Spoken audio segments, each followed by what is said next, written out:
August 14th, 1971. Stanford University basement. 24 young men walk into what looks like a prison. They're college students, volunteers, psychologically screened to be completely normal and healthy. They're about to participate in a 2-week psychology experiment about prison life. Within 36 hours, some of them will be having emotional breakdowns. Within 5 days, one will develop a psychosomatic rash covering his entire body. By day 6, the experiment will be shut down, not by the lead researcher, but by a graduate student who walks in and asks a simple question: "What are you doing to these boys?" This is the story of the Stanford Prison Experiment, one of the most famous and controversial psychology studies ever conducted. A study that tried to answer a simple question: are people inherently good or evil? Or does the situation shape us more than we'd like to admit? What happened in that basement changed psychology forever. But here's what most people don't know. The truth might be even darker than the official story. Before we dive into this, I've got some incredibly dark and fascinating stories coming up on this channel. Hit that subscribe button so you don't miss what's next. Because what you're about to hear isn't just about a failed experiment. It's about how quickly ordinary people can become monsters, how thin the line between authority and abuse really is, and how one man's obsession with proving a theory led to psychological torture disguised as science. So let's go back to 1971, to a basement in California, where everything went horribly, terribly wrong. To understand what happened, you need to understand the man behind it all. Philip Zimbardo wasn't some mad scientist in a lab coat. He was a respected psychology professor at Stanford University, charismatic, brilliant, and obsessed with understanding human behavior. He had a theory, and like many academics, he desperately wanted to prove it. The late 1960s and early 1970s were a turbulent time in America. The Vietnam War was raging. Civil rights protests filled the streets. And inside American prisons, violence was escalating. Guards brutalized inmates. Riots erupted. The prison system seemed fundamentally broken. Most people assumed this happened because prisons attracted violent people, both as inmates and guards.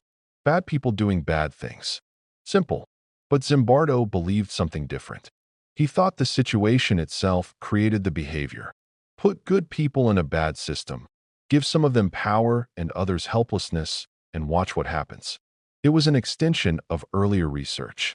Stanley Milgram had shown that ordinary people would deliver what they believed were fatal electric shocks if an authority figure told them to. Hannah Arendt had written about the banality of evil after observing Nazi war criminal Adolf Eichmann's trial. The question was in the air: are we all capable of evil under the right circumstances? Zimbardo wanted to create a prison environment and see if normal, healthy college students would adopt the roles of brutal guards and submissive prisoners. He wanted to prove that the system, not the individual, was responsible for prison violence. So in the summer of 1971, he placed an ad in the local newspaper: male college students needed for psychological study of prison life. $15 per day for 1 to 2 weeks. 75 men responded. Zimbardo and his team conducted extensive interviews and psychological tests, screening out anyone with criminal backgrounds, psychological issues, or medical problems. They selected 24 of the most normal, stable, middle-class young men they could find. Then they randomly divided them into 2 groups, guards and prisoners. And they built a prison in the basement of Stanford Psychology Building. Sunday morning, August 15th. The experiment officially begins. But not in the way you might expect. The prisoners were at home, going about their normal Sunday routines, when suddenly, police cars, real Palo Alto police officers, cooperating with the study, arrived at their homes with sirens blaring. They arrested the young men on charges of armed robbery, handcuffed them, put them in squad cars, and took them to the station for processing. Neighbors watched. Friends saw. It looked absolutely real. The prisoners were fingerprinted, photographed, blindfolded, and driven to Stanford Psychology Building.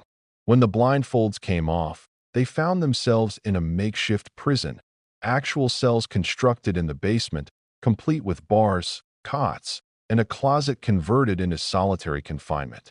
They were stripped, searched, deloused. given numbers instead of names, and dressed in smocks with their prisoner numbers on the front and back.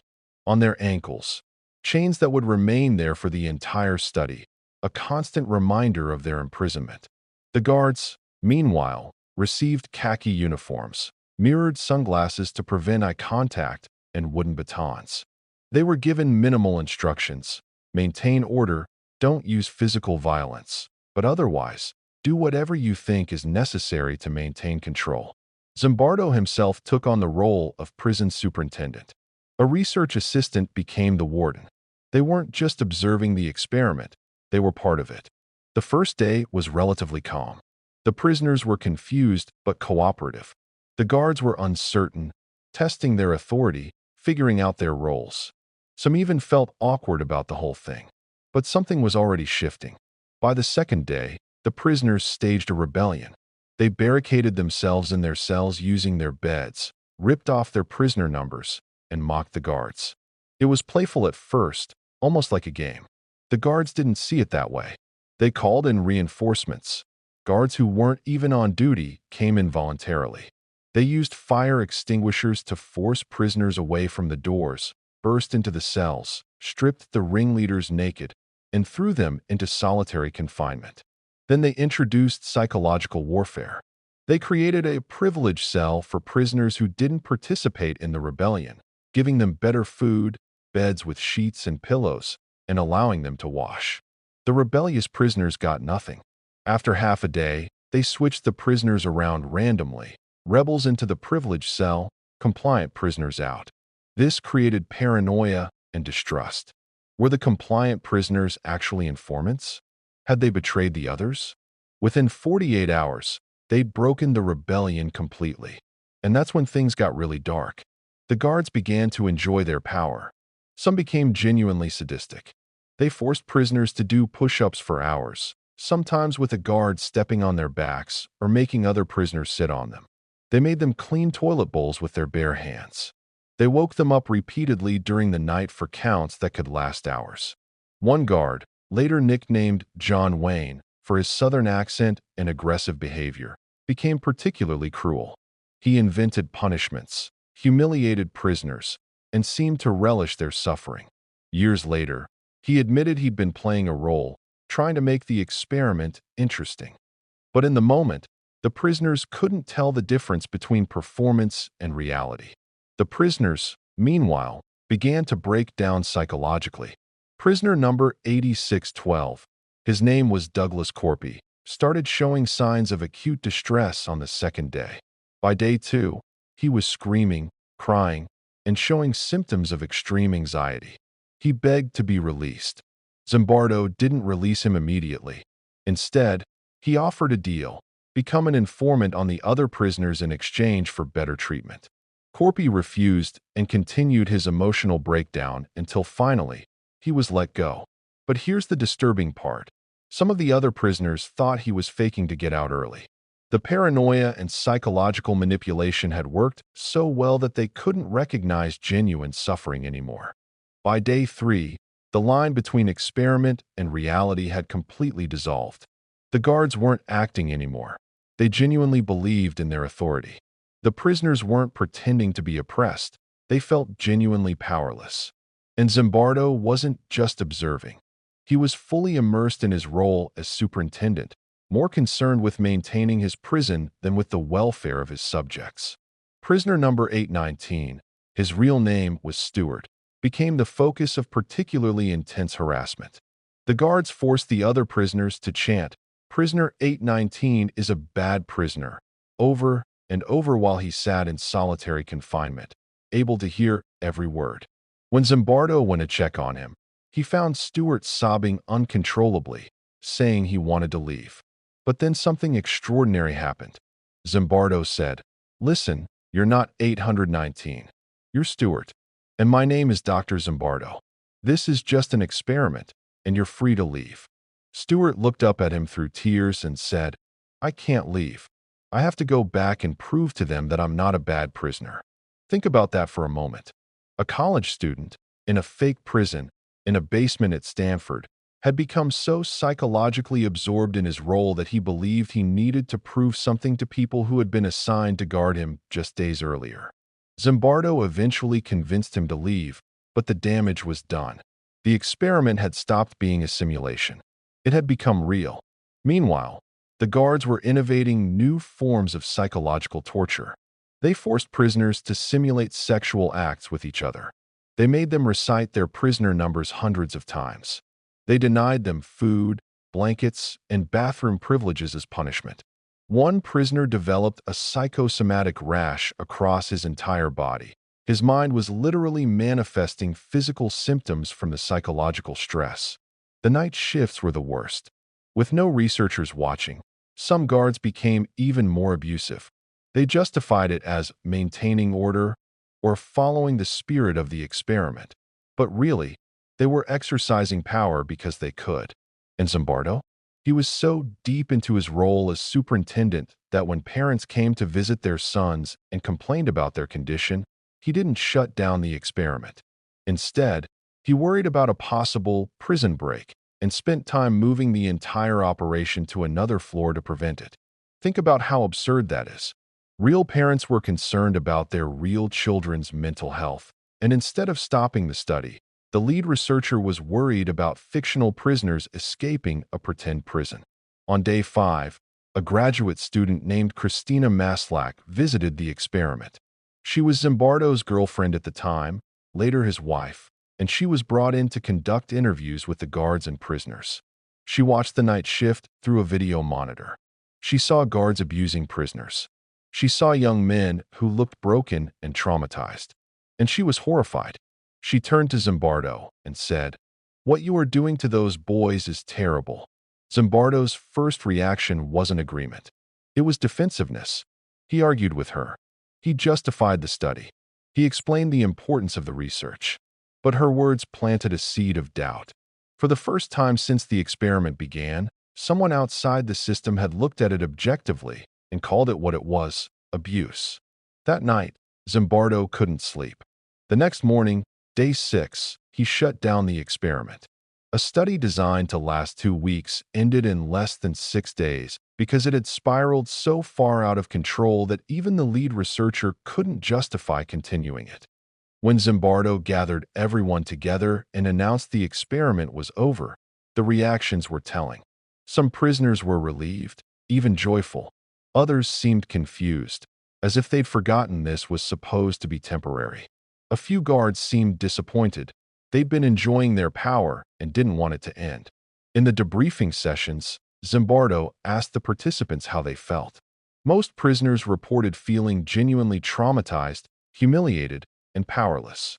They'd known intellectually that it was an experiment, but emotionally, psychologically, it had felt completely real. The guards had varied responses. Some felt guilty about their behavior. Others rationalized it as just playing a role or doing what was expected. A few showed no remorse at all. Zimbardo published his findings, and they became instantly famous. The Stanford Prison Experiment was taught in psychology classes worldwide. It appeared in textbooks. It was cited thousands of times. The message was clear. Situations shape behavior more than personality does. Good people can become evil when placed in evil systems. The study seemed to explain everything: prison abuse, military atrocities, corporate corruption. It became a cornerstone of social psychology. But over the decades, something started to unravel. Researchers began examining the original footage, audio recordings, and documents. And they found things that Zimbardo had never mentioned publicly. Remember John Wayne, the sadistic guard? Turns out Zimbardo had explicitly encouraged guards to be tough and create an oppressive atmosphere. In audio recordings, he can be heard coaching them, suggesting tactics, pushing them to be more aggressive. Remember the prisoners' rebellion on day 2? Some evidence suggests Zimbardo may have provoked it deliberately to create drama and justify harsher treatment. Remember Douglas Corpy, prisoner number 8612, who had the breakdown. Decades later, he claimed he was faking the emotional distress to get out early because he had an exam to study for. He said he never actually felt traumatized. And Christina Maslach, the hero who shut it down?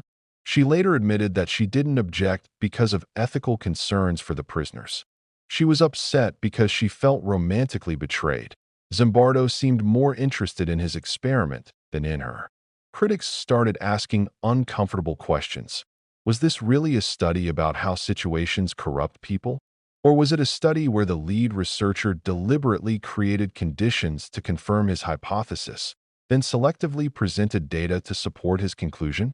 Here's what we know now, 50 years later, that changes everything. First, Zimbardo wasn't a neutral observer. He was an active participant who shaped the experiment to produce the results he wanted. He encouraged guard brutality. He discouraged prisoners from leaving.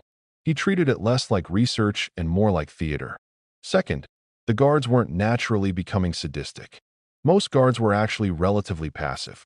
The extreme abuse came from just a few individuals, and they later admitted they were performing based on what they thought Zimbardo wanted or what they'd seen in movies about prisons. Third, the prisoners weren't helpless victims who simply absorbed their roles. Many actively resisted. Some negotiated. Some strategized. The narrative of total powerlessness was exaggerated. Fourth, the study violated virtually every ethical standard of psychological research. There was no genuine informed consent. Participants didn't know they'd be arrested at their homes. There was no right to withdraw. When prisoners tried to leave, they were pressured to stay. There was no protection from harm. Obvious psychological damage was happening and being ignored. Modern institutional review boards would never approve such a study. The ethical violations are so severe that the experiment couldn't be replicated today even if researchers wanted to. But perhaps the most damning revelation, Zimbardo knew all of this. He had the audio recordings, the footage, the documentation showing his active manipulation. But for decades, he presented the study as objective scientific research, not as a carefully orchestrated performance designed to prove his pre-existing beliefs. In 2018, a comprehensive investigation by journalist Ben Blum exposed many of these issues. Other researchers piled on, reanalyzing the data, interviewing original participants, and finding contradiction after contradiction. Zimbardo defended his work but couldn't refute the evidence. The Stanford Prison Experiment, once considered one of psychology's most important studies, is now viewed by many experts as fundamentally flawed, ethically bankrupt, and scientifically questionable. Yet it remains famous. Textbooks still teach it. Movies have been made about it. The core narrative, that good people become evil in evil systems, is too compelling, too simple, too useful to abandon completely. And maybe that's the real lesson here. 50 years later, Philip Zimbardo is still alive. He's in his 90s now, still defending his work, still arguing that the experiment revealed fundamental truths about human nature. But the recordings tell a different story. The audio tapes, the video footage, the documents that sat in archives for decades, they show a man so obsessed with proving his theory that he became part of the very system he claimed to be studying. In 2004, when the Abu Ghraib prison scandal broke and photos emerged of American soldiers abusing Iraqi prisoners, Zimbardo testified as an expert witness. He argued that the soldiers weren't inherently evil. The situation made them do it. The Stanford Prison Experiment proved it. But did it? Or did it just prove that when you give someone permission to be cruel, when you encourage it, when you remove accountability and add authority, some people will take that opportunity? The guards who became brutal weren't transformed by some mysterious situational force. They made choices. They invented punishments. They enjoyed the power. And Zimbardo? He wasn't a neutral scientist documenting human behavior. He was a director, staging a performance, coaching his actors, manipulating the outcome. The prisoners who broke down weren't just victims of the system. Some were playing roles too. Some were strategic. Some were faking. Some genuinely suffered, but not all in the ways Zimbardo claimed. The Stanford Prison Experiment isn't famous because it revealed the truth about human nature. It's famous because it told us a story we wanted to believe. That evil isn't personal, it's situational. That we're not responsible for our worst actions, the system is. But the basement is empty now. The fake prison dismantled decades ago. And all that remains is the question nobody wants to answer. If you were there, in that basement, with that power, what would you have done?